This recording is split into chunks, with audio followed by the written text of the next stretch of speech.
Hello guys, একটা recipe blog এটা। তো কড়াটা বসিয়ে গরম করে আমি এর মধ্যে 2 চামচ সাদা তেল দিয়ে দিয়েছি। আস্তে আস্তে বলছি, এটা কি বানাচ্ছি দেখলেই বুঝতে পারবে। তো তারপর আমি এর মধ্যে দিয়ে দিচ্ছি 2টো এলাচ। আগেই বলছি এটা একটা মিষ্টি রেসিপি। তো তারপর দিয়ে দিচ্ছি একটা তেজপাতা, দিয়ে ওগুলোকে একটু ভাজা ভাজা করব। ওগুলোর একটু স্মেল আসতে হবে, তাই একটু ভালো করে এগুলোকে ভাজা ভাজা করব।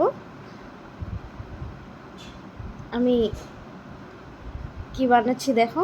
এবারে দিয়ে দেব এর মধ্যে সুজি। আমি বানাচ্ছি সুজির হালুয়া। তো দেখো, কখনো কখনো আমি এটা এই তেলের জায়গায় ঘিও দিয়ে থাকি, বাট একটু হেলদি বানাতে গেলে ঘিটা অ্যাভয়েড করা ভালো। তো আমি ঘিটা দেইনি, আজকে তেল দিয়ে করছি। কেন কি সবসময় ঘিটা হজম হয় না, অসুবিধা করতে পারে, তাই আমি আজকে ঘির জায়গায় তেলটা দিয়ে করছি। তো সুজিটাকে ভালো মতো আমি ভেজে নেব। আমার আবার সুজি সাদা সাদা থাকলে ভালো লাগে না, সুজির আমার কালার আসতে হবে। তাই আমি যতক্ষণ না এটা লাল লাল কালার হচ্ছে আমি ততক্ষণ এটাকে নাড়িয়ে চাড়িয়ে ভাজবো হাই ফ্লেমে। তো এটাকে ভালো করে নাড়তে থাকবো। কেউ বলতে পারে যে সুজির আবার রেসিপি দেখানোর কি আছে। তো যেহেতু আমি ডেইলি ভ্লগ করি, তো আমি রোজ যা করছি, যা বানাচ্ছি, সব কিছুই আমি মনে করি মানে সবার কাছে পৌঁছে দেওয়া আমার কাজ। আর লোকে পছন্দও করে, যাদের ভালো লাগে না তারা দেখবে না, যারা মানে নিয়মিত দেখে ওদের সত্যিই ভালো লাগে, তাই কমেন্টস করে এত রিয়্যাক্ট দিচ্ছে, এত ভালোবাসা দিচ্ছে।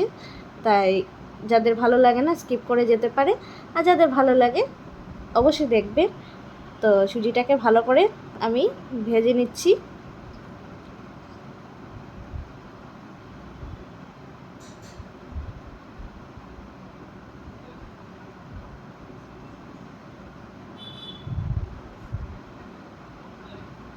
একদম নাড়িয়ে নাড়িয়ে লাল করে ভাজবো এটাকে আমি।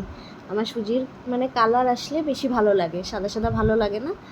আমি এটাকে একটু কড়া করেই ভাজি। তো চিনিটা দেওয়া হয়ে গেছে পরিমাণ মতো, দিয়ে আরও ভাজছি।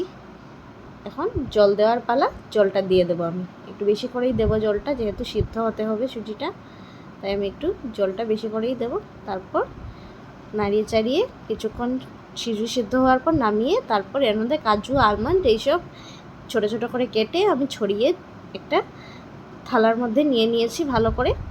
তারপর দেখো এটাকে আমি কী করছি, একটু ইন্টারেস্টিং বানানোর জন্য, বাচ্চারাও ভালোবাসে এরকম করলে।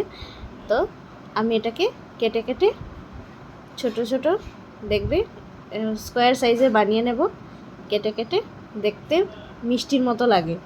তো এটা এখনও পুরোপুরি ঠান্ডা হয়নি, আর একটু ঠান্ডা হলে আরও ভালোভাবে জমে যেত। তো এই যে আমি কেটে নিচ্ছি, একে কেটে এরকম স্কোয়ার সাইজে বানিয়ে নেব। তারপর একটা একটা করে উঠিয়ে উঠিয়ে দিলে পুরো মিষ্টির মতো লাগে দেখতে। বাস এটাই আজকে বিকেলবেলা বানিয়েছিলাম, ভাবলাম তোমাদের সাথে একটু শেয়ার করে দেই, তাই শেয়ার করে দিলাম। কেমন লাগলো ভিডিওটা অবশ্যই জানাবে, আর ভালো লাগলে লাইক কমেন্টস শেয়ার করবে, অবশ্যই সাবস্ক্রাইব করবে। আজকের জন্য এটুকুই, আসছি নেক্সট ব্লগে, টাটা।